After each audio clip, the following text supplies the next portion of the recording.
I say this world, I mean it. I don't mean in an ideal sense. I mean in every day, every little thing you do. It's such a gimme, gimme, gimme.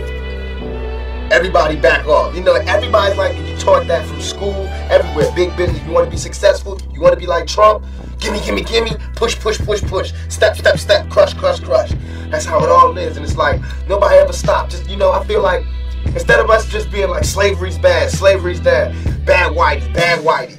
I mean, all right, let's stop that. And everybody's smart enough to know that, I mean, we've been slacking. And we want ours. And I don't mean by like ours, 40 acres and a mule, because we passed that. But we need help. I mean, for us to be on our own 2 feet, us meaning youth, or us meaning black people, whatever you want to take it from. For us to be on our own 2 feet, we do need help. Because we have been here, we have been a good friend.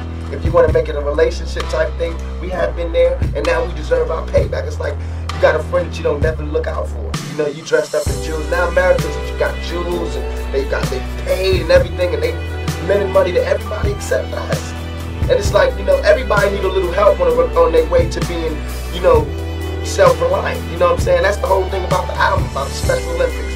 Everybody need a little something and they to be independent. No independent person just grew up and was born independent. You work, you learn teamwork, and you learn cooperation and unity and struggle, and then you became independent. And we have to teach that and instill that. And why is it that they want to do that? I mean, if this is truly a melting pot in the country where we care about it, and Lady Liberty got a hand like this, she really loves us, then we really need to be like that. And it needs to be the black kids. If there's a white person who got money, then we need to help them. He need to help black kids, Mexican kids, Korean kids, whatever. But it needs to be real. And it needs to be before we all die, and then you say, oh, I made a mistake. We should have gave them some money. We really should have helped these folks. It's going to be too late. You know what I'm saying? And then that's when you got to pay your own karma. And that's when God make you punish. When God punishes you. Because I feel like, you know, there's too much money here. I mean, nobody should be hitting lotto for 36 million and we got people starving in the streets. That is not idealistic. That's just real.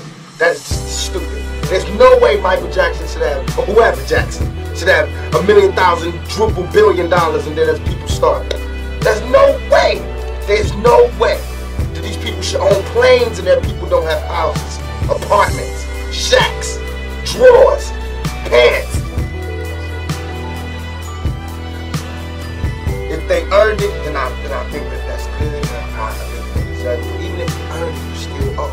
Because look at me, I don't have that mega money, but I feel guilty walking by somebody. I gotta give them some mail. And if I know I got $3,000 in my pocket, I feel like it's wrong to give that person a quarter or a dollar. It's wrong.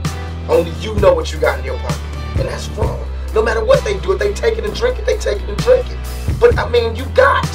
You understand? And we all know how hard it is, and it's not about if you good or you bad. So since it's not about if you good or you bad, we know that because he don't got don't mean he was bad. Or don't mean he's a criminal, or don't mean he's crazy, or a drug addict, or none of that. It just means he don't got. And ain't it bad that you got 30? I mean, can you imagine somebody having $32 million? $32 million. And this person has nothing? And you can sleep? You can still go to the movies about, I mean, and then these are the type of people that get humanitarian awards. Millionaires. How can they be humanitarians? By the fact that they millionaires and there's so many poor people shows how unhumane they are.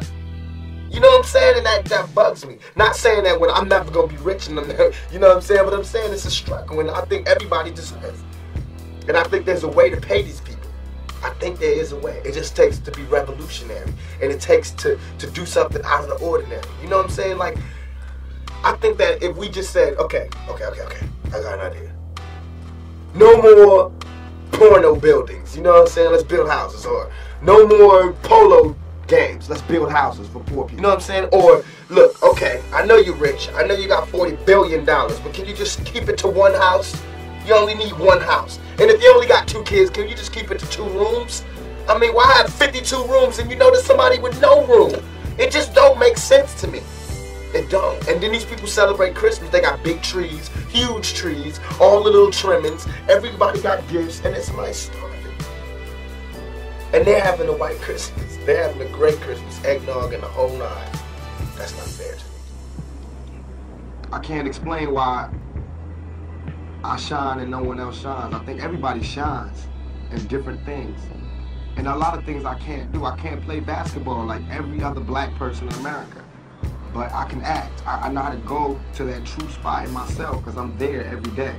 I can be me. I can be whoever because I'm true to me. I can go to neutral easily. A lot of people, black, white, Mexican, young or old, fat or skinny, have a problem being true to themselves. They have a problem looking in the mirror and looking directly into their own souls. The reason I sell 6 million records, the reason I can go to jail and come out without a scratch, the reason I can walk around, the reason I am who I am today is because I can look directly into my face and find my soul. It's there. It's not sold. I didn't sell it. It's still within me. I still feel it. My heart is still connected to my body.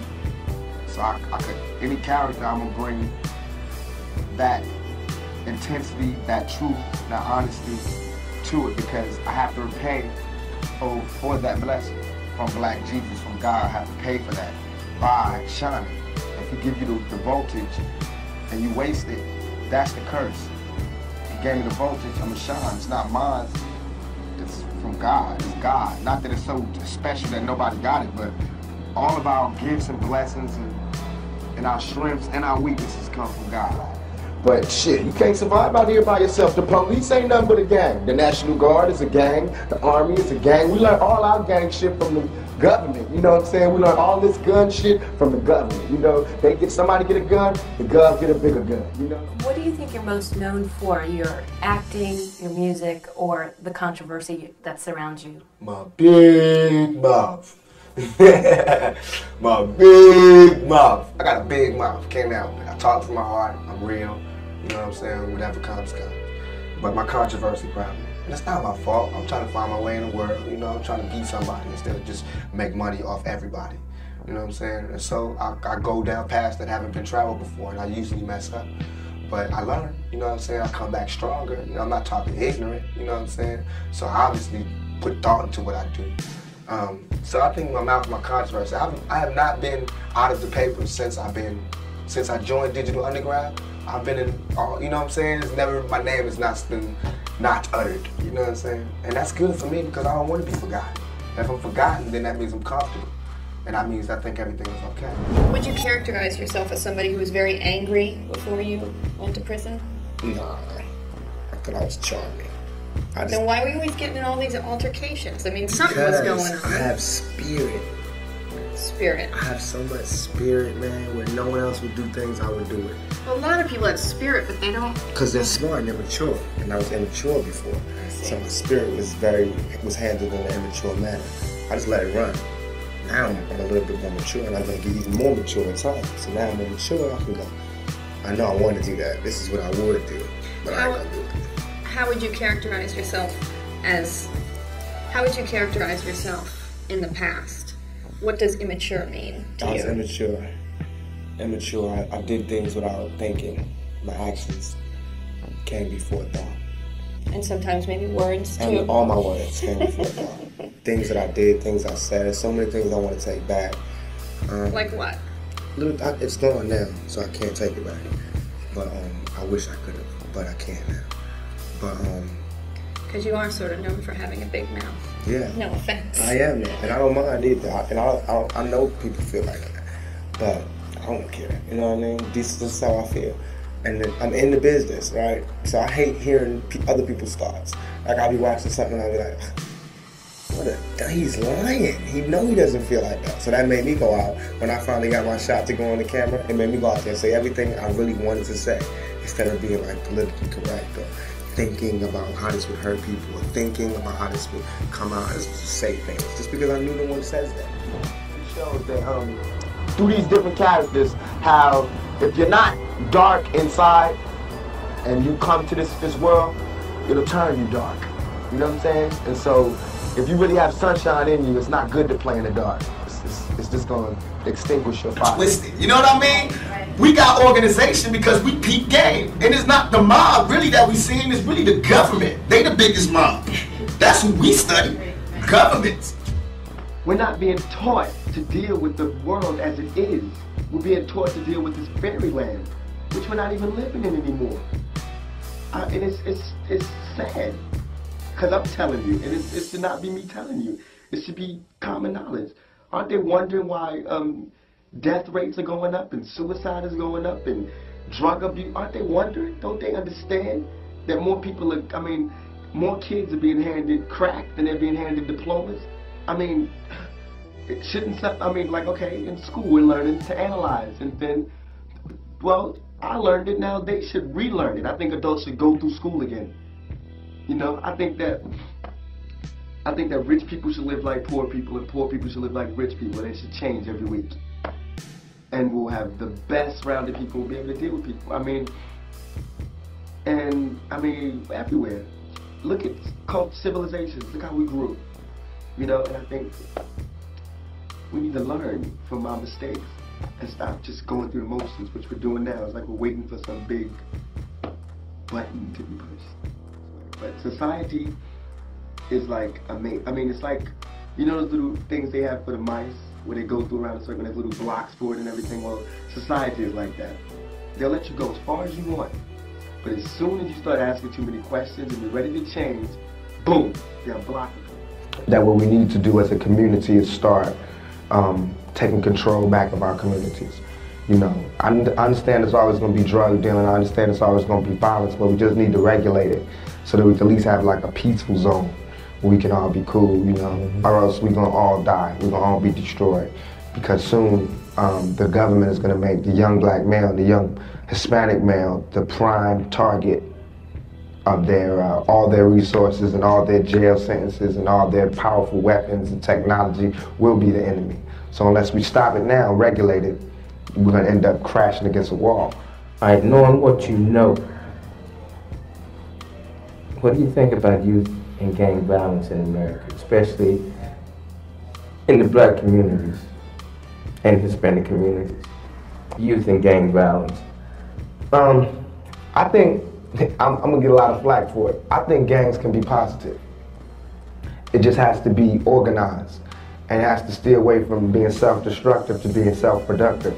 I think this country was built on gangs. You know, I think this country still is run on gangs. Republicans, Democrats, the police department, the FBI, the CIA, those are gangs. You know what I mean? The correctional officers. I had a correctional officer tell me straight up, we the biggest gang in New York State. Straight up, you know what I mean? So this whole country is built on gangs. We just have to not be so self-destructive about it. Organize, you know? But the violence. But it's violence in America. What did the USA just do flying to Bosnia? We ain't got no business over there. You know what I mean? It's the same thing. How can they tell us not to have gang? You know what gang violence is? Mostly, and the people don't want you to hear this, somebody shoots your family member. So of course you retaliate. You know what I mean? Same thing the US does, except nobody even shot their family members.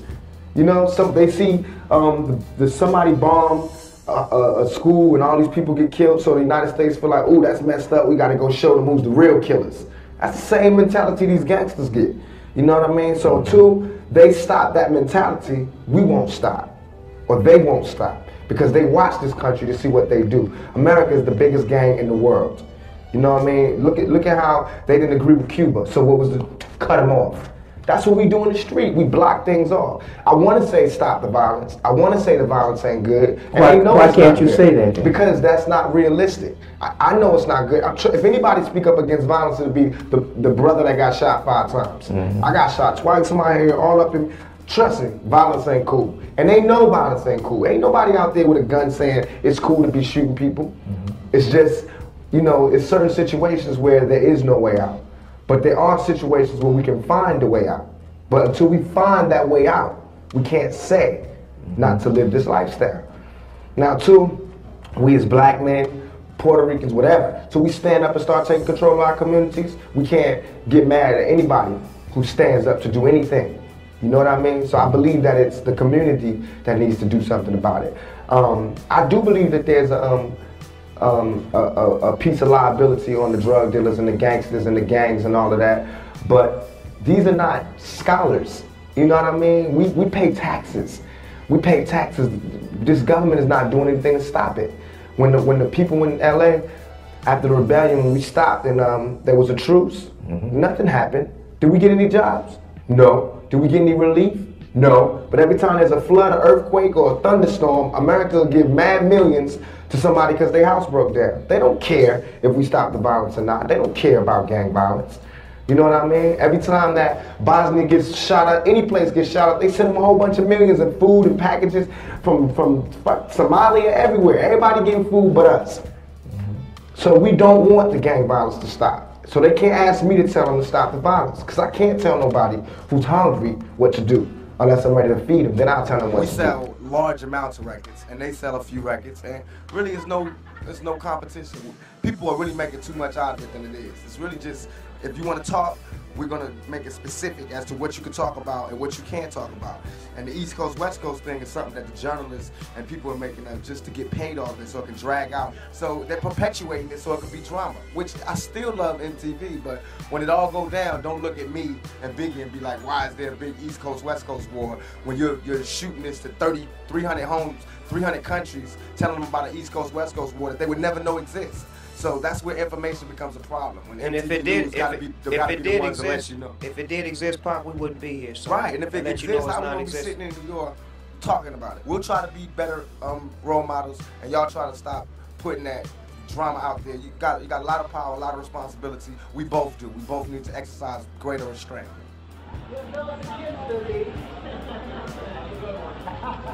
Hi Tupac, how you doing? Can you tell me how you doing today?